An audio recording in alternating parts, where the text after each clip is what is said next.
Presque de l'info, c'est la revue de presse de Nicolas Cantelou.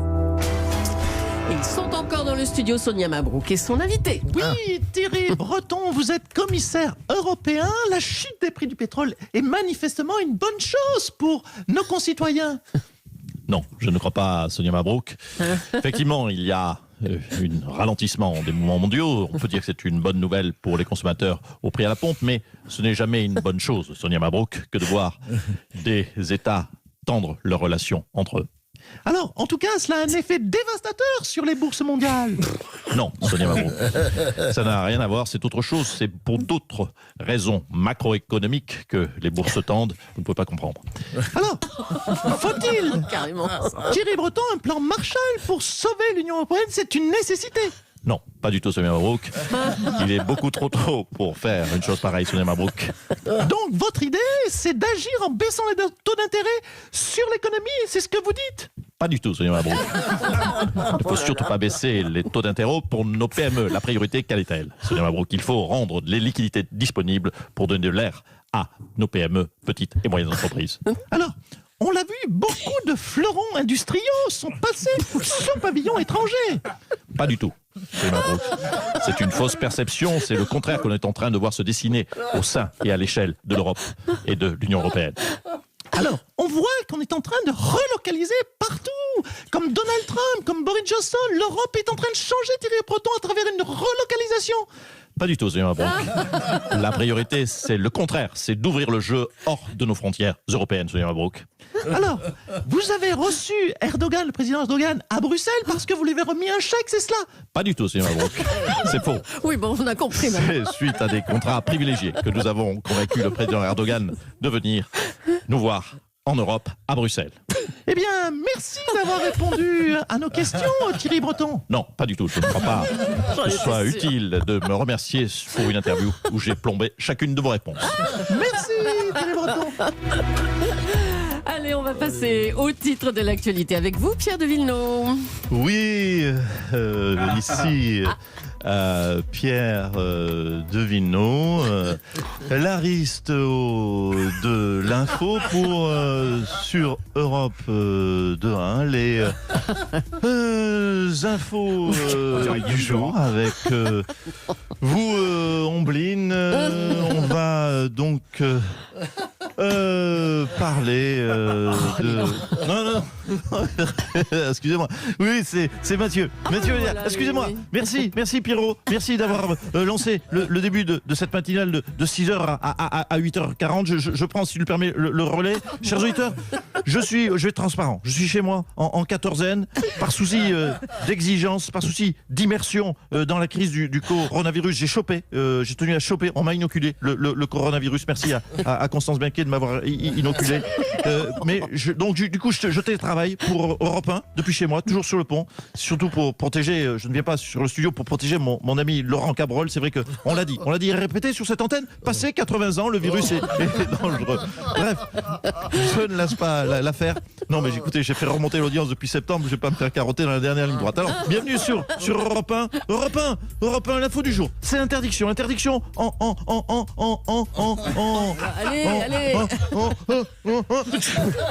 France, interdiction en France. Des rassemblements de plus de 1000 personnes. Coup de chance énorme pour Cédric Villani qui pourrait être le seul à continuer d'organiser ces meetings de 12 personnes. Comme quoi, il y a parfois des avantages à être un loser. À vous, Jules. Allez, merci Mathieu. On démarre par le... Oui, bon, ça va, Pierre. On va se mettre en retard, allez. On démarre par le coronavirus. Roselyne Bachelot donnait une interview hier au JDD. Elle est avec nous ce matin. Bonjour, Madame Bachelot. Oui, bonjour. Une épidémie mondiale, écoutez, on le sait, c'est le retour de la psychose et le retour de la Roselyne également. Oui. Qui a dit les deux font peur? C'est vous, monsieur Cabrol, qui a suivi ça? C'est très désagréable, allemand. Alors, dans cet J'ai de l'humour.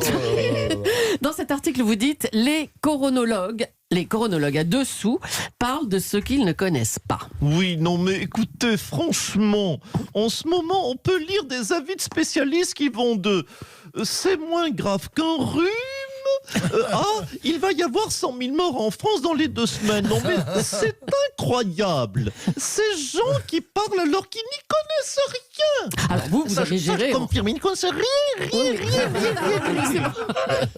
Vous, Roselyne Bachelot, vous avez géré, on s'en souvient, la crise du H1N. Oui. Alors, il n'y a aucun rapport entre le H1N1 et le Covid-19. Ah ben aucun. Donc vous n'en savez pas plus que les autres.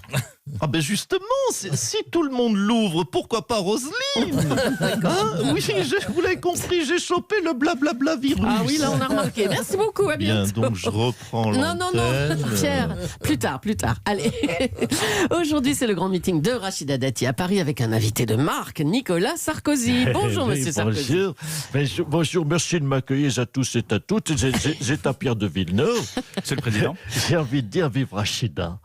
Surtout ce soir, je lance un appel. Venez pas nombreux. Hein. Bah si, c'est son grand meeting, faut qu'il y ait du monde quand même. Ben oui, mais s'il y a plus de 5000 personnes, ça va être annulé. Donc venez, mais comptez-vous, recomptez-vous. Hein, venez à 4998, pas plus. Mais c'est interdit au-dessus de 1000 depuis hier. Merde, ah oui. Bon, mais viens, vous savez quoi, viendez à 999, ça ira bien. Bon, d'accord. Alors, pourquoi voter Rachida Dati? Dites-nous. Mais parce que Rachida, comment vous dire, Rachida Dati, c'est la plus parisienne de toutes les candidates, à l'évidence. Voilà, Rachida, ouvrez les yeux, elle est froide, elle est prétentieuse, elle n'aime pas les gens, elle pense qu'à sa gueule et à faire du shopping dans les magasins de luxe. C'est, je crois, the parisienne, Rachida. J'ai bien défendu, non? Peut mieux faire, hein, mais enfin bon, c'était pas mal quand même. Merci, monsieur Sarkozy. On va faire un point sur les événements du week-end avec le président de la République. Bonjour, monsieur Macron. Oui, bonjour à toutes et à tous, et une pensée pour Monsieur Béliard, fauché par le coronavirus. Attendez, mais tout le monde va le croire. Non, on va dire un mot de cette épidémie qui va passer en phase 3, hein, peut-être. Oui, 3, mais la question qui reste posée, c'est sur combien? 3 sur combien? Ah bah je sais pas, moi. Eh ben voilà, si c'est la phase 3 sur 100, on n'est pas si mal que ça. Hein.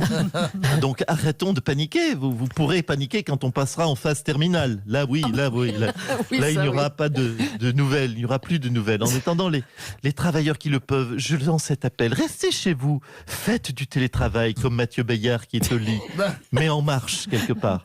Alors que Nicolas Bétour, on avait deviné à ses chroniques qu'il était de droite. Mais Monsieur Béliard, je le découvre.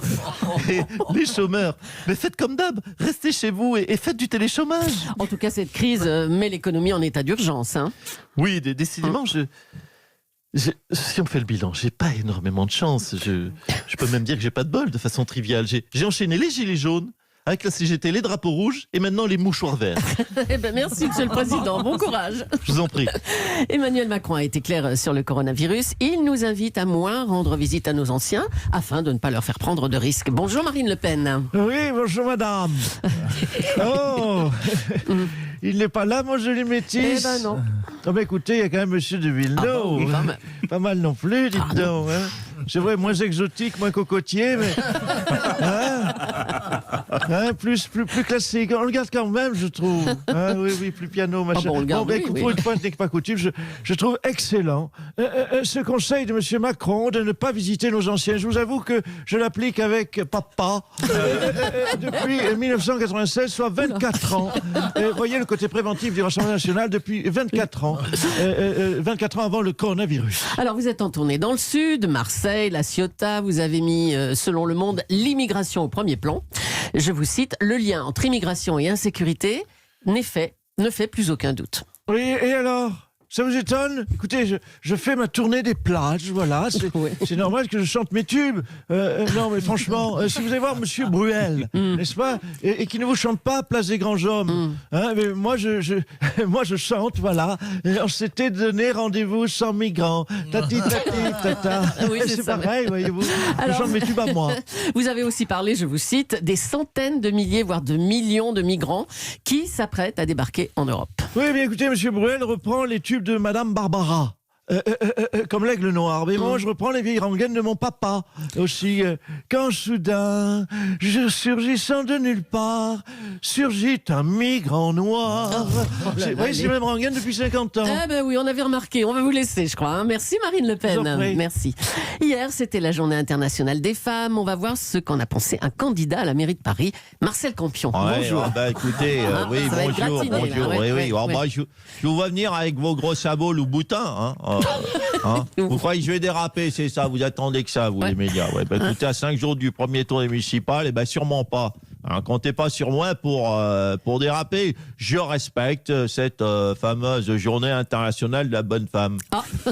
À quelque chose près, la phrase était bonne, mais là... Bon, écoutez, ne commencez pas.